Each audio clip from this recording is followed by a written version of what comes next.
अस्सलामुअलैकुम, वेलकम है आप सभी का इस नई वीडियो में। तो जैसा आप सभी जानते हैं कि कुछ दिन पहले जेकेएसएसबी ने कांस्टेबल पोस्टर्स का जो रिजल्ट था वो डिक्लेयर किया था। खासकर अगर हम बात करेंगे टेलीकम्युनिकेशन का और फोटोग्राफर का रिजल्ट जो ही आया, रिजल्ट आते ही फिर से यहाँ पे एलिगेशंस एसएसबी पे लगने लगे कि कुछ ना कुछ गड़बड़ हुई है। क्योंकि आप सभी लोगों ने और हमने भी देखा उसमें जो टॉपर्स हैं, चाहे वो टेलीकम्युनिकेशन हो हमारा, चाहे वो हमारा फोटोग्राफर का एग्जाम हो, उसमें जो टॉपर्स हैं उनके कहीं ना कहीं एग्जीक्यूटिव एसडीआरएफ में कुछ के 0 मार्क्स हैं, कुछ के 2, कुछ के 4, कुछ के 5 मार्क्स हैं।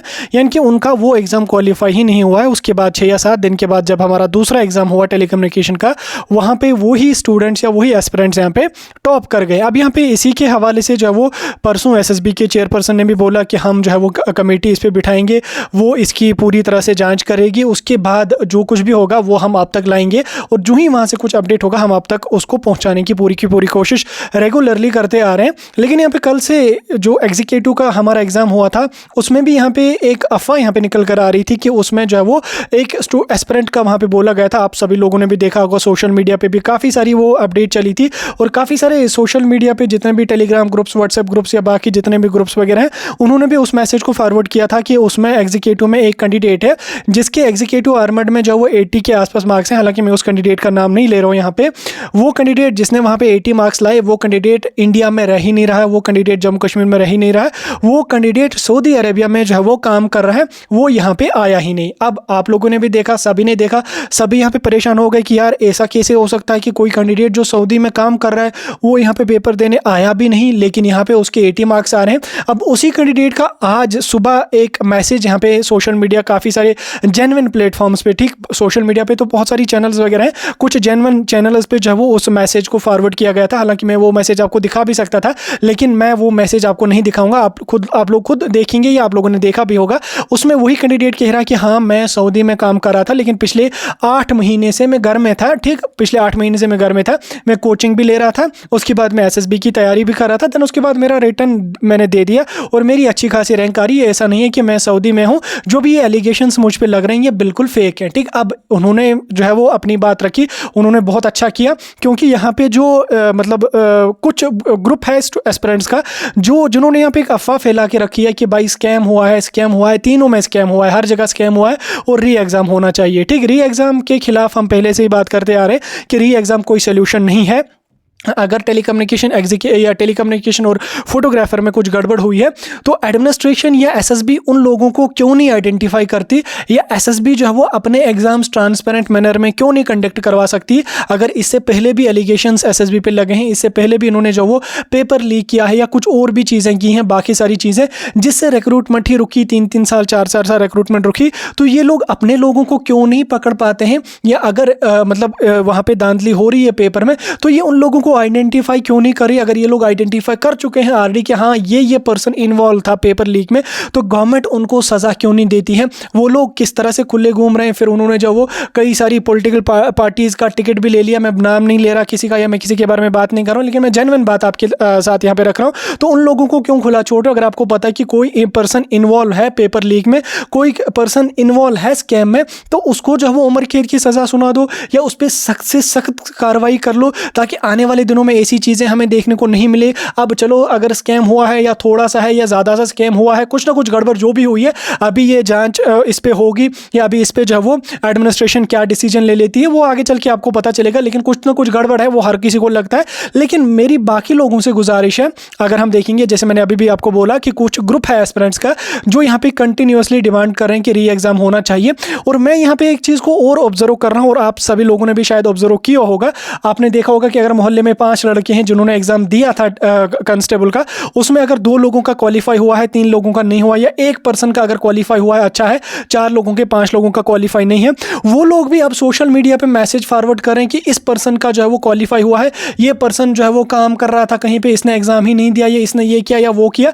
अब ये जो सारी बातें हैं ये बिल्कुल बेसलेस बातें हैं, इनका हकीकत के साथ कोई भी कनेक्शन है नहीं। क्योंकि अभी मैं देख रहा था एक और पर्सन ने कोई मैसेज फॉरवर्ड किया था, उसमें वो कह रहा था कि कोई एसपीओ वाला है जिसके 60 पॉइंट्स हैं वहाँ पे, वो 4 साल से एसपीओ में काम, पुलिस में एज एन एसपीओ काम कर रहा है, तो उसके 60 मार्क्स कहाँ से आए, ये तो स्कैम है, उसने पेपर लीक करवा लिया है। इन बातों का कोई जो है वो सच्चाई के साथ कोई कनेक्शन नहीं है। या अभी जिस भाई पे जो एलिगेशन लगा रहे थे कि वो सऊदी में है 8 साल से, तो उसका यहाँ पे क्या भी वो खुद यहाँ पे कह रहा है, और उसके रिलेटिव्स एक दो ने भी मैसेज फॉरवर्ड करी थी कि वो 6 महीने से या 8 महीने से जम्मू कश्मीर में है। वो कोचिंग भी किसी कोचिंग इंस्टीट्यूट से ले रहा था, चाहे ऑनलाइन ले रहा था ऑफलाइन ले रहा था, और वो जम्मू कश्मीर में पिछले 8 महीने से या 1 साल से है, तो वो यहाँ पे काम कर रहा है। ठीक, मेरी सारे जो भी सोशल मीडिया प्लेटफॉर्म्स में है, जो भी चाहे वो उनके पास चैनल है या उनका कोई भी ग्रुप है, उनको अक्सर ये मैसेजेस, हमें भी ये मैसेजेस आते रहते हैं कि इस पर्सन ने ऐसा किया वैसा किया। तो मेरी उन सभी से रिक्वेस्ट है कि एटलीस्ट अगर आपके पास कोई मैसेज आ रहा है इस चीज़ का, तो आप उस चीज़ को पहले वेरीफाई कर लो कि क्या ये सही कह रहा है या नहीं कह रहा है। क्योंकि अगर आप किसी का मैसेज यहाँ पे फॉरवर्ड करो, किसी ने आपको मैसेज किया कि कोई पर्सन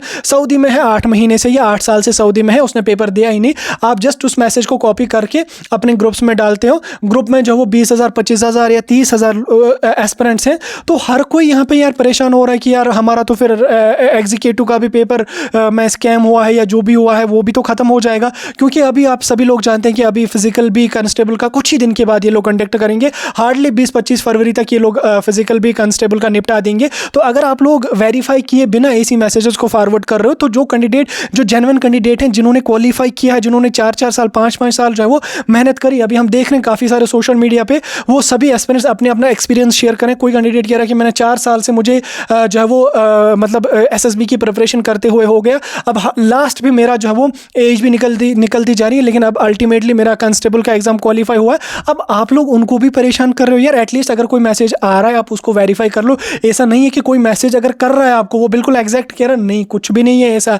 90% ये लोग फेक एलिगेशंस लगा रहे हैं एक दूसरे पे। तो मेरी आप सभी लोगों से भी रिक्वेस्ट है कि आप फेक एलिगेशंस मत लगाएं।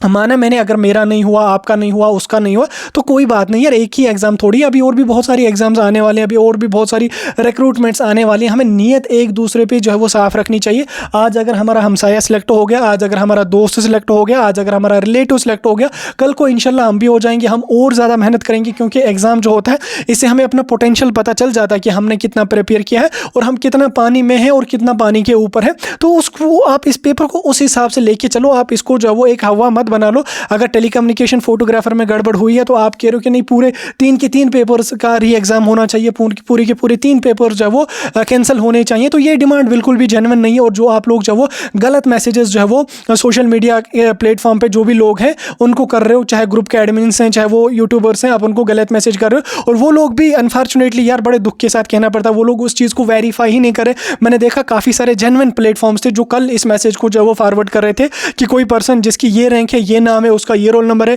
वो सऊदी अरबिया में है पिछले 8 सालों से और कश्मीर में वो रह ही नहीं रहा, तो उसने पेपर दिया भी नहीं। तो आप एटलीस्ट उस चीज़ को वेरीफाई कर लो कि ये चीज़ जेन्युइन है या नहीं है। देखो, वेरीफाई करना या बाकी चीज़ें जो भी ये मसला हुआ, ये आपका काम नहीं है, हमारा काम नहीं है, ये एडमिनिस्ट्रेशन का काम है, वो लोग करेंगे। आप एडमिनिस्ट्रेशन पे प्रेशर बना लो कि आप उन लोगों को आइडेंटिफाई कर लो जो भी इस चीज़ में मुलविस हैं, जो भी इन स्कैम्स में मुलविस हैं या जो भी पेपर लीक के मसले में मुलविस हैं, उनको कड़ी से कड़ी सज़ा सुना दो। ये जो ऑलरेडी इसमें इन्वॉल्व हो चुके हैं उनको वापस अरेस्ट कर लो। क्योंकि आपने अगर एक बार किसी पर्सन को आइडेंटिफाई किया, चाहे वो मुलाजिम है, चाहे वो कोई भी पर्सन है, चाहे वो किसी भी पॉलिटिकल पार्टी के साथ उसका लिंक है, अगर आपको पता चल गया कि हाँ ये पर्सन इन्वॉल्व है इस स्कैम में, तो आप उसको भर दो जेल में, सज़ा सुना दो, कड़ी से कड़ी सज़ा उसको सुना दो। आप उसको 2 महीने के लिए अंदर रखते हो, 2 महीने के बाद वो बेल पे छूट जाता है, फिर वो किसी भी पॉलिटिकल पार्टी का टिकट लेके इलेक्शन में भी आ जाता है। पॉलिटिकल पार्टीज़ वाले कह रहे हैं कि नहीं, हमें तो पता ही नहीं था कि ये पर्सन इन्वॉल्व था इसमें। ये मैं जस्ट एक एग्जाम्पल आपको बता रहा हूँ, बाकी समझने वाले मेरी बात को समझ गए होंगे।